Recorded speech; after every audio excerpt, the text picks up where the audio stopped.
Hello, this is Tal Raz. My guest today on the Social Capitalist podcast is Mark Magnacca. Mark is author of So What? How to Communicate What Really Matters to Your Audience, and he's president of the sales training organization Insight Development Group. Mark's mission is to help salespeople, and really today we're all salespeople, get greater results by focusing all of their communications, verbal, written, digital, on what customers really want to hear. Welcome, Mark. Thank you, Tal. Glad to be here. All right. So, Mark, this is our recorded skills and tactics segment where we try to pack in as much utility and applied knowledge in 15 to 30 minutes as we possibly can. So let's jump right in. You say there's a magic formula for answering, what do you do? So what do you do? Well, do you know how so many people have a great idea and they struggle to communicate it in a way that people can remember? Mm-hmm. Yeah. What I do is help people package their ideas and come up with a way to talk about it that makes it memorable, compelling, and causes people to want to know more. So that's perfect. That definitely aligns perfectly with a simple two-step formula that you outlined. Can you go over those steps and tell us why this is important and how this changes kind of your whole approach to that question? Sure, Tal. Just to give you some background here, I was a financial advisor for 10 years, and like many financial advisors, I really liked helping my clients. I liked sort of the technical aspect of what I got to do. But the truth is I struggled when I would be at a Chamber of Commerce meeting or any one of those forums where you're going around in the circle and, you know, your turn is coming up and your heart's pounding and your mouth's getting dry and you're trying to think, what am I going to say now? And I found myself one time at the Breakers Hotel in Palm Beach, Florida, and a guy walks in the elevator, and I'm literally in the elevator on the fifth floor going down to this meeting, and I have on my shirt the words Commonwealth, which was the name of the broker-dealer that I was part of. And there were signs around the hotel that this conference was going on, so the guy gets in the elevator. Now, Tal, this guy looked like the actor John Forsythe. You might remember from the old TV show Dynasty. You know, the slick-back gray hair, and he's got his blue blazer. He looks like he fits at the Breakers. He gets in, he presses L for lobby, and he turns to me, and he says, so you're with Commonwealth? He said, so how long have you sold for Commonwealth? And I said, no, actually, I don't sell for Commonwealth. You know, Commonwealth is my broker-dealer. He says, oh. He says, so does that mean that they have a seat on the New York Stock Exchange? The elevator begins to descend. I said, no. See, Commonwealth is a broker-dealer, and they have National Financial, and they're the ones who have a seat on the stock exchange. And the elevator's going down a little bit more. He goes, oh, I see. He said, so what do you do for National Financial? And I said, well, see, National Financial is owned by Fidelity, and they're the ones that are the clearing agent when I place an order for stocks and bonds. And I have what's called an OSJ, and that's the guy that he's like a regulatory person and makes sure that I don't get in trouble. And at this point, mercifully, the elevator hits the lobby. The doors open. The guy turns to me, Todd, looks me right now, and he says, good luck to you, kid. And out he goes. Now, at this point, I actually felt like committing Harry Carey. I was so devastated that here I had a legitimate prospect in an elevator who has asked me, what do I do? And I just blew it. So I walk into the what I call the product bazaar, and I bump into a couple of other financial advisors who had been in the business much longer than me. Tell them what just happened. And I say to the first guy, Frank, I said, Frank, how do you answer that question? And without missing a beat, Frank says, I tell him I sell life insurance. And I stepped back for a second, and I said, are you kidding me? He said, no, I grew up in the 60s, and that's how we learned to do it. And I said, well, how does that work for you? And he said, usually people step back, chuckle a little bit, and walk away. Now, at this point, I'm starting to think, okay, maybe I'm not as pathetic as I thought. I meet this next guy, his name's Dwayne, I said, Dwayne, how do you answer this question? And he says, oh, I went to a program on that. I'll tell you exactly what I said. He says, I tell people that I help my clients to set sail on the high seas of retirement to get to the destination port of their dreams. And I said, are you kidding? I mean, do you actually say that? He goes, yeah. He goes, I heard some other guy at the meeting say it. It doesn't really feel right either. And then I began to discover that I wasn't the only one with this problem. As a matter of fact, I saw that it was almost universal. Even the really good people had a lousy answer. And so I made it my mission to figure out how to answer that question.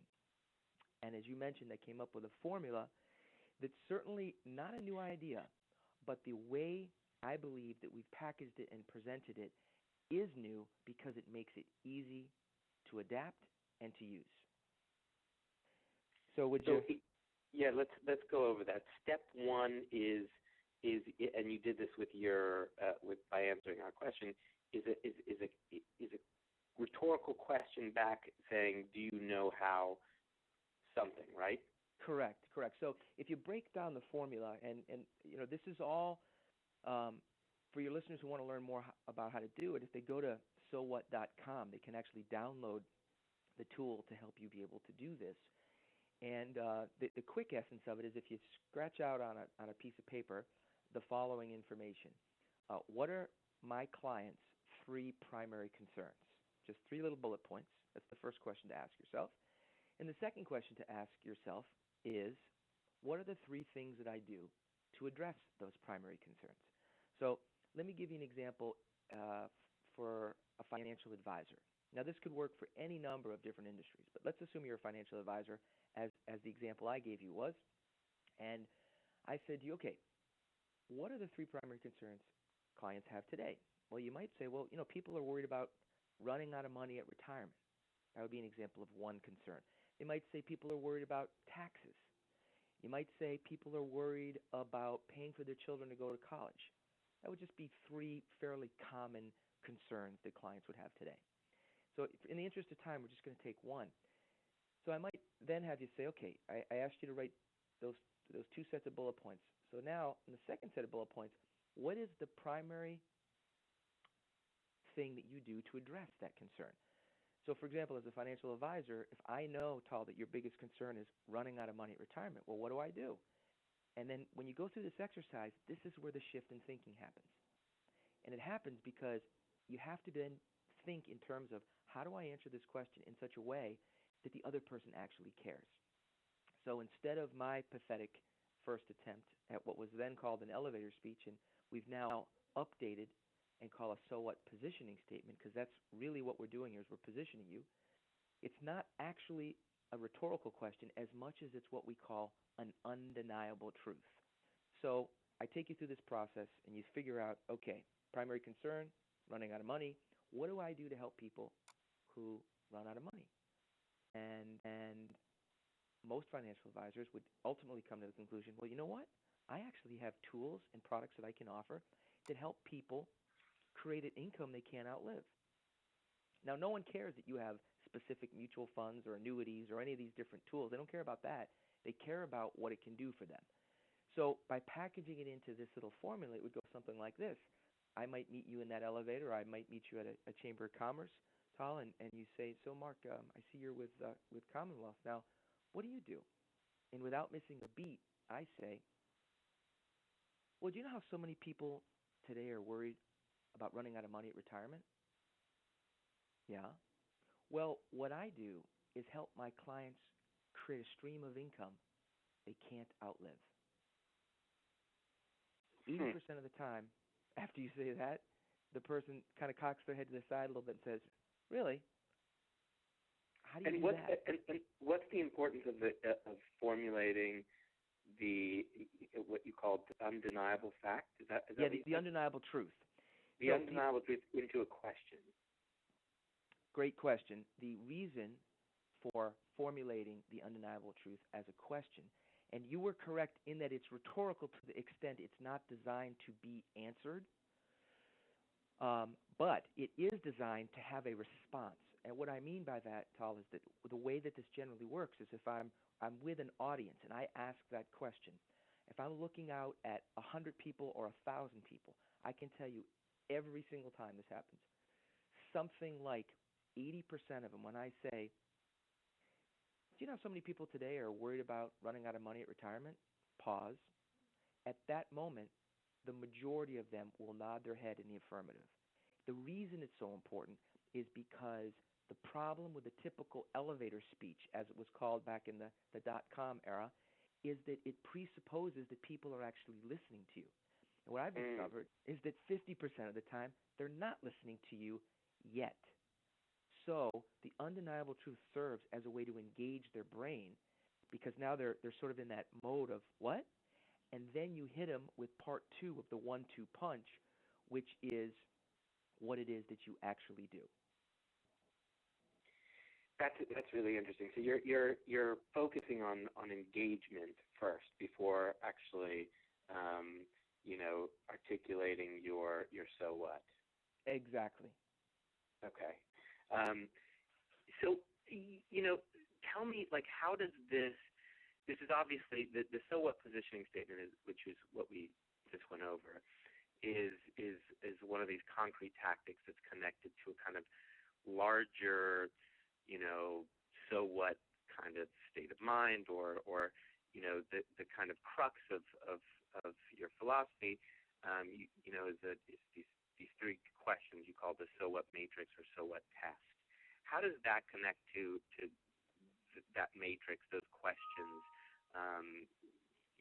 Tell us what those are and how you go from those questions to the two-step formula. What's their connection? Sure. Well, let me start, Tal, by saying that, when I first wrote the book, I had a number of interviewers ask me, well, how is this different from the thing I heard years ago called WIIFM, which is the old question, right. What's in it for me? And that was right. It was a good question. And my answer was, you're on the right track, except that it's actually very different. And it's very different for this reason. I believe language matters. I believe the question that you ask matters. And it's not an insignificant difference. If you, as the questioner, ask this in your own head, what's in it for me? So you're a salesperson and you're thinking, well, what's in it for me? What's in it for me to do this? It's the wrong question. That's a very different question than the so what question, which is really the what's in it for you. So as much as they may seem like the same thing, they're really two sides of the same coin. And the so what question is designed to shock people and help them remember that if you haven't thought about what's in it for the other person, you're very likely to be ignored. And to the extent that you start asking yourself and reminding yourself, wait a minute, if I don't think about what this other person cares about, I'm likely to be dismissed or ignored.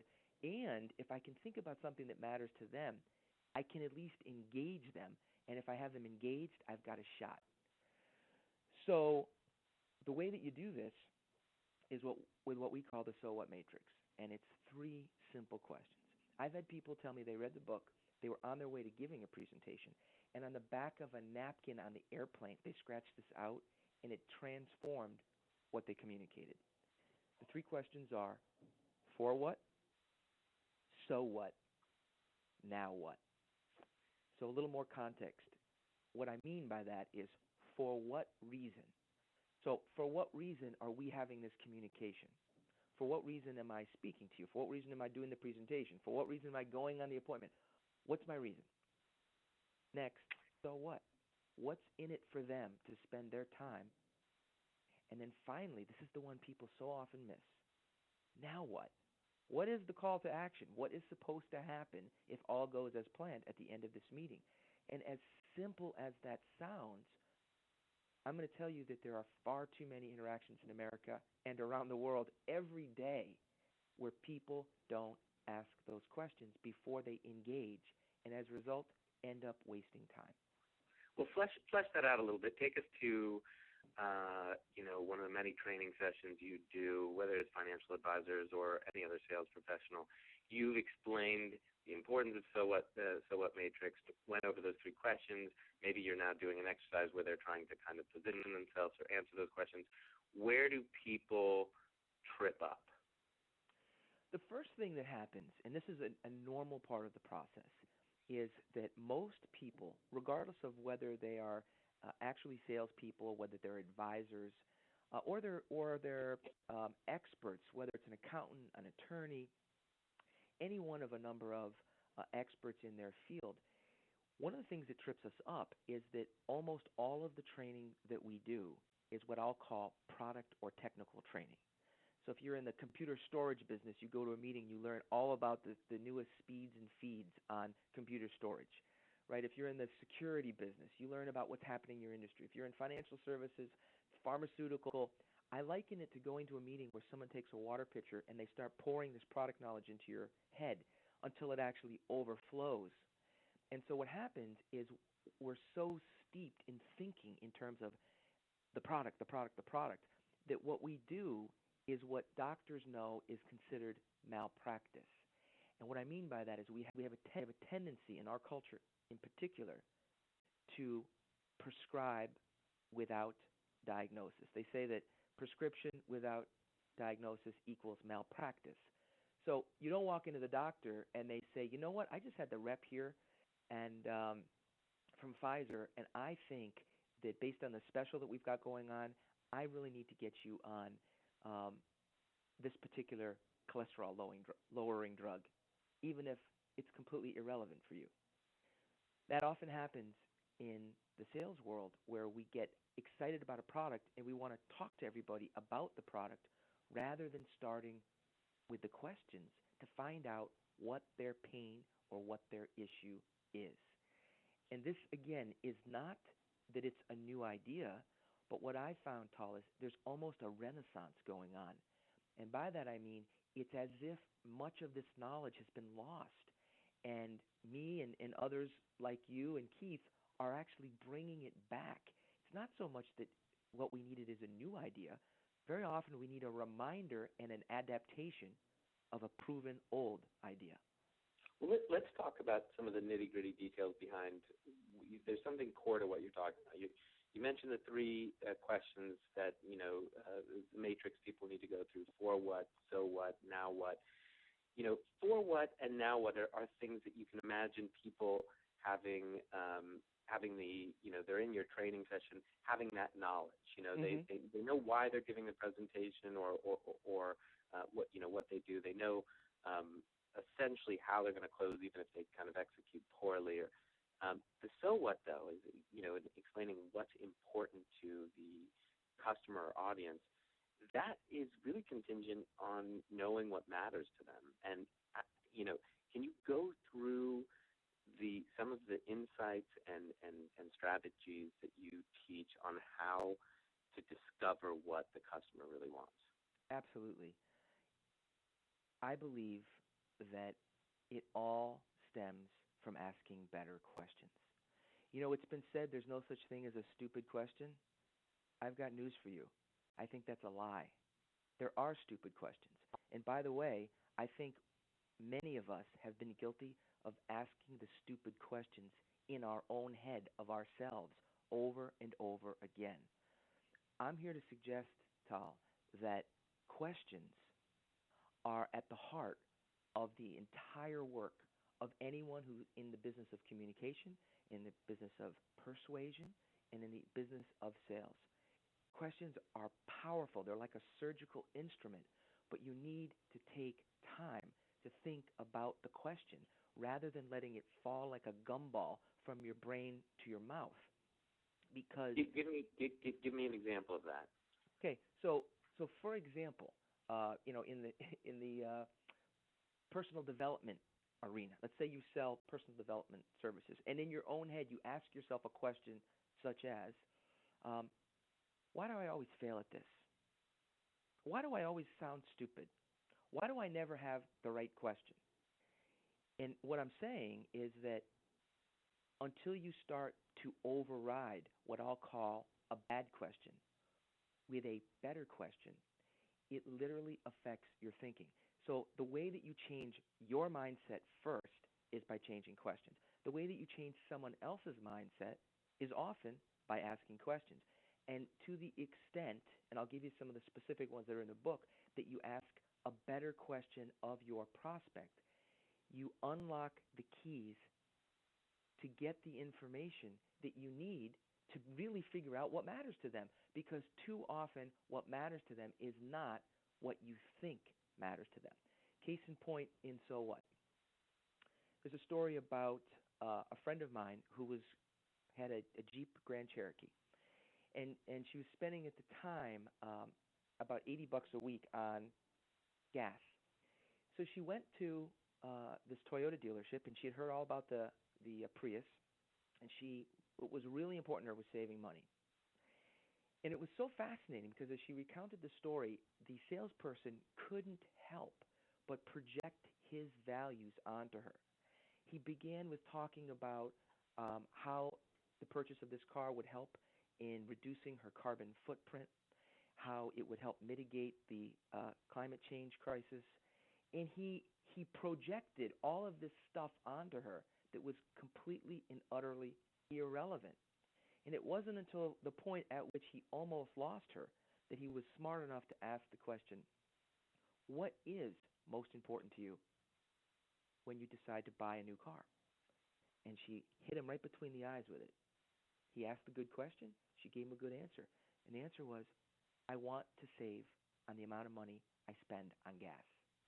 It wasn't the aesthetic design. It wasn't the performance of the vehicle. That was what was important to her. And so what I think happens, Tal, is we unconsciously, in a sense, poison the well with our own bias rather than like the doctor, a good doctor, who asks the question and lets you answer before he or she decides what your problem is. I'm afraid that I totally understand that. I'm just afraid that people aren't going to, they're still going to trip up on this step. So let me give you the question. Let me give you the two questions in the book. All right. The setup of this story, of these two questions, is from the meeting that Ronald Reagan had in Geneva in 1985 with the then Soviet Premier Gorbachev. And one of the ideas inherent in this concept of questions is understanding timing and having an actor's sense of timing, of being able to deliver the right question in the right way at the right time. So Reagan's sitting in this meeting. It was a historic meeting, the first time they'd ever met.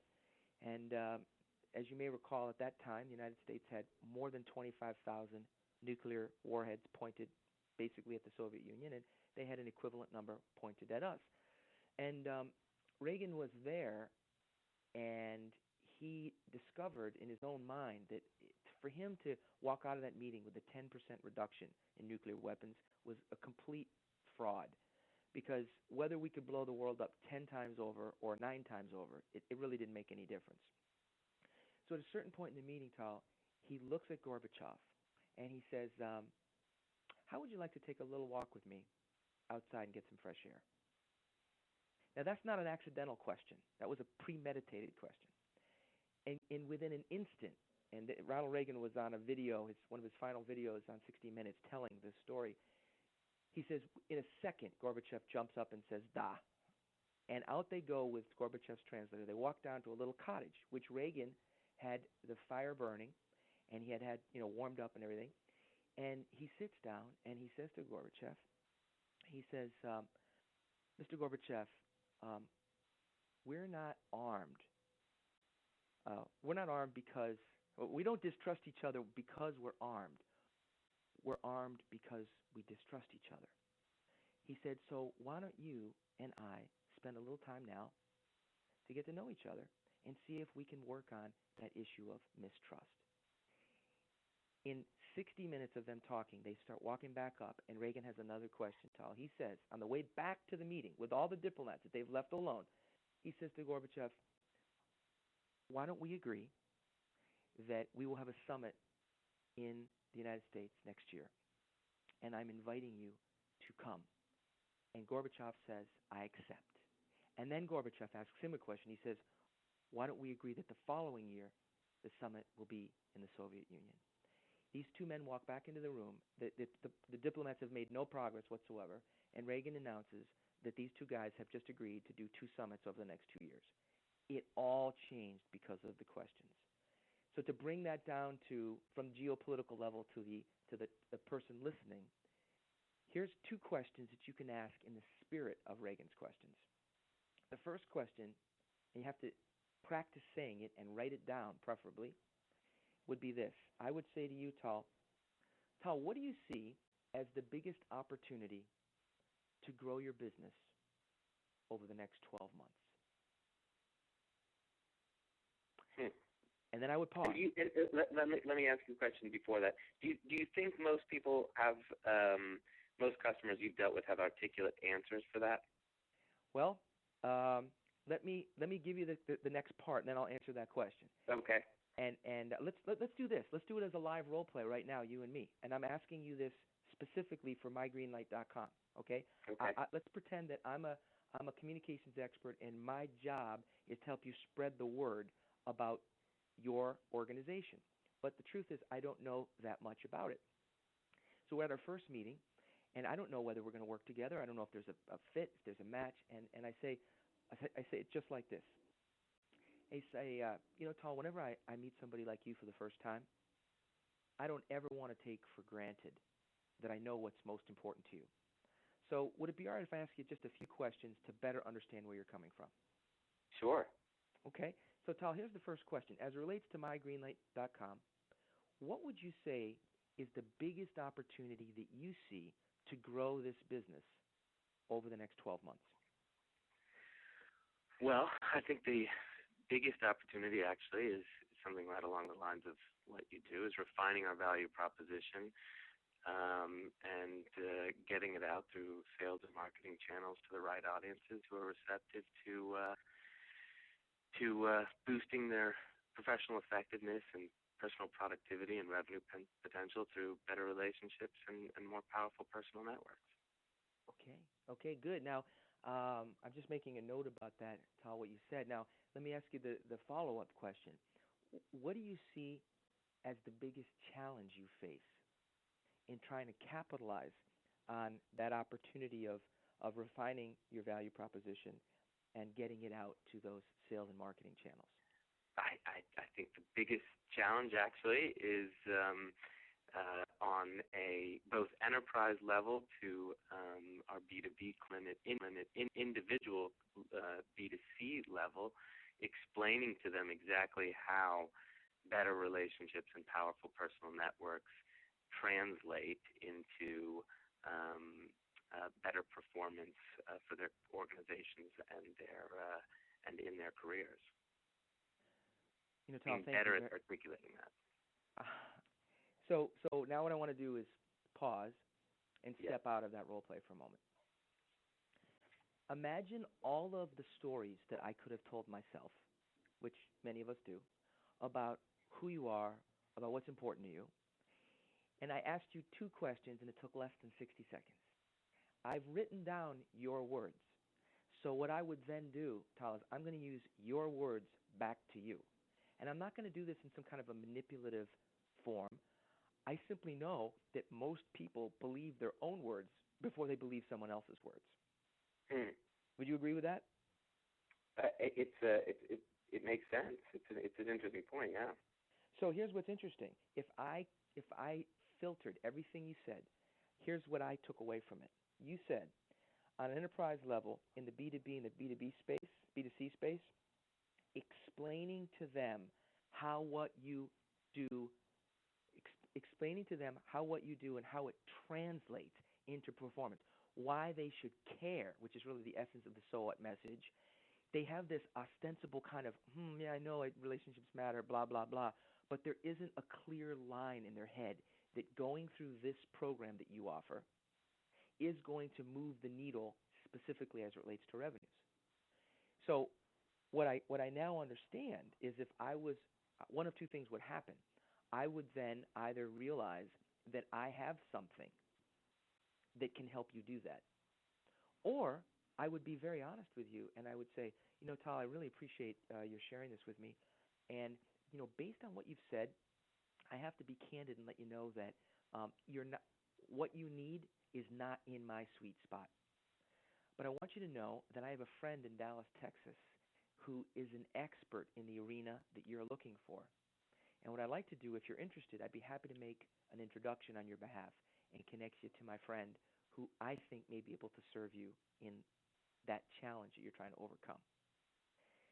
So I have two options. I can either engage or disengage. But the magic of what just happened with us is that I got you to talk to me about your pain, and you wouldn't, in most cases, have revealed what the pain was, given that we've just gotten to know each other, number one. And number two, Tal, here's the answer to your original question. What happens? I mean, do most people know the answer? In my experience, 50% of the time, people, it's not that they don't know the answer, it's that there's cobwebs in that part of their brain. And so you ask the question, and it takes a few seconds to process, and the immature salesperson wants to jump into the silence because they're afraid of the silence. And the person who's practiced this realizes, no, give it a few moments, 1,000, 2, 1,000, 3, 1,000. The person's thinking, and then they'll very often, after they've looked up at the ceiling, come back and say, you know what? My biggest opportunity, and they hadn't thought of it. So what you've done is you've actually in their own mind what they believe is possible, and then they've revealed what their challenge, what their pain is, and now you're in a position to directly address, can I help them solve that pain or not?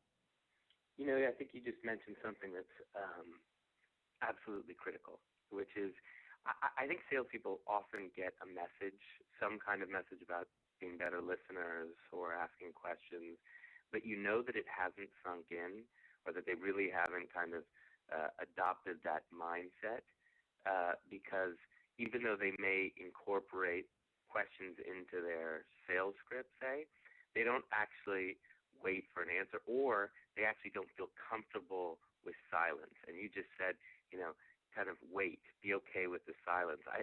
Do you see that as sometimes being a big problem? Unequivocally. In fact, Tal, what happens in the training programs I do, which are generally very small and intimate sessions, 10 to 12 max participants, so I really get a chance to know people. And what we do now is we actually, in one of the programs, we do one-to-one interviewing skills, not dissimilar to what we're doing. And I'll put two people in a room, and they each have in one of the companies I work with, they all have iPad 2s.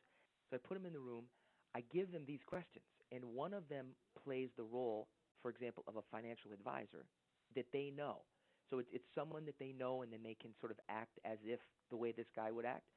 And then the other one is the investment salesperson who's now calling on this financial advisor. And we record it with the iPad 2. And I've dispatched them to, say, 5 rooms, and then they come back. And then we plug in their iPad 2s and watch the video. And again, what comes up is this uncomfortableness with pausing and with actually letting the other person know that you've not only heard them, but you weren't itching to respond the second they finish talking. Huh. Interesting. And so you get them to slow down and notice that they're doing that. And the beauty of it is it's not me saying it, right? We just look at it together, and I'll ask the question of their partner, and I'll ask it of them. I'll say, well, what worked and what didn't? And inevitably, the partner will say, I felt like he came on too strong. And the guy will be looking at it, and he or she will say, you know what, I didn't realize I did that. We all, the only way I discovered this was doing the same exercise, and I was absolutely guilty. I've been guilty of every single thing that I teach, which is why I think I'm pretty good at teaching it, because I'm not doing it from on high, but rather saying, look, I had this problem, but now I not only have mostly resolved it, but I can demonstrate how it's supposed to look on the other side. Most of my students in my programs, thankfully, are very quick studies. They don't need to be hit over the head 5 times. They see it once or twice. They get it. Really fascinating. We're coming at close to our end here. I want to, in reviewing what we've packed in here, and we've packed in a lot. So tremendous job. We talked about the so what positioning statement and a 2-step formula for that. A question that asks, do you know how, and inserting an undeniable problem, and here's what I do, the compelling solution. We've talked about the so what test or matrix, making sure that, focusing on the audience. We've talked about how you find out what is important to the listener or reader. There's two issues that come up in all of this for me. One of them comes up in the story that you tell of Reagan, which is that a lot of this presupposes a kind of almost existing connection that was established, or let's not say a connection, but the establishment of a kind of a surface credibility and authenticity. Reagan established that by asking Gorbachev for a walk, and you see that elsewhere. Do you have tips on how to do that before getting into these next steps? I'm really glad you mentioned that, Tal, because that's a big piece that I wouldn't want people to miss. And this is actually an interesting complement between your work and my work. One of the fundamental ideas that I believe in, and I've believed in way before LinkedIn existed, was the concept of what I refer to as CSI research. And CSI research I call pre-call research, where you spend just a few minutes preparing before you walk in to meet someone for the first time. And too often I find salespeople who are unaware of this idea. They'll walk into a meeting and their CSI research is looking around the office and seeing the fish over the desk or the pictures of the family on the desk, whatever it is, and trying to quickly wing it. And it comes across as someone who's really not prepared because, of course, every salesperson who's ever come in that person's office is asked the same question. And the thing that I think that Never Eat Alone did, at least for me, and I think in a larger sense, this idea of not wasting this time and energy and really the relationships you have, is using LinkedIn to do pre-call research. So, for example, Tal, by going onto LinkedIn and seeing, you could Google the person or you could go to LinkedIn, but just to get a few things. Where did they go to school? What's their background? Where did they work before this? And I have a philosophy on this that is initially somewhat radical for some salespeople, but ultimately after they've tried it, I've had nobody that's come back and said it doesn't work. Tom, my philosophy on this is tell the truth, which, of course, in and of itself sounds radical. So in the same way that, it was, I hope, obvious to you, the reason I knew about Juicy is I did a little homework before we got on the phone. Mm-hmm. And so it allows, even though we've never met before this call, it allows us to pick up and accomplish, I'll call the Reagan-Gorbachev model faster. And you have to remember, in the case of Reagan-Gorbachev, the reason why I think the story is compelling is not only had they never met face-to-face, but they had 40 years of mutual distrust from their respective government systems that preconceived notions about what the other guy was actually all about. So they had a much bigger hurdle to overcome. And ultimately, I believe the way that you do this is you do a little homework, and we give our salespeople a script. And by script, I mean a collection of words and questions just to help them have what we call a grabber open. And in addition to the things I've already shared with you, the salespeople who come out of my training session, right after they might say, I don't ever want to take for granted, Tal, that I know what's most important to you. I did some homework before we got on this call, and one of the things I found most interesting about you was the work that you did at Inc. magazine.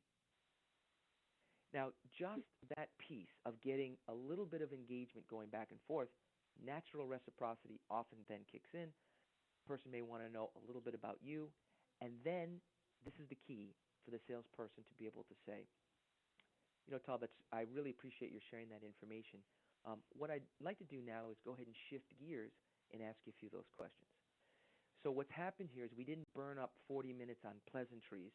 We spent just a couple minutes on it, part of the relationship building process, but then we were able to move off what I'll call pleasantries and transition into business.